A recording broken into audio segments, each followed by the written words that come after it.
Pinangungunahan ng Pilipinas ang Asia-Pacific Ministerial Conference for Disaster Risk Reduction and sa Philippine International Convention Center o PICC na magsisimula ngayong araw at tatagal hanggang Biyernes, October 18.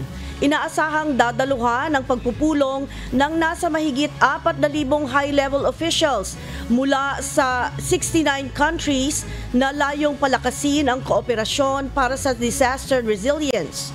Bunsod dito ipapatupad ang gun ban sa Metro Manila simula October 14 hanggang 19 bilang bahagi ng seguridad.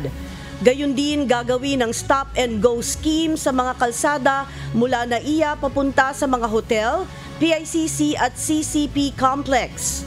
Nauna nang sinuspindi ng Malacanang ang klase sa lahat ng antas at trabaho sa gobyerno sa Maynila at Pasay ngayong araw para sa paghahanda sa nasabing pagpupulong.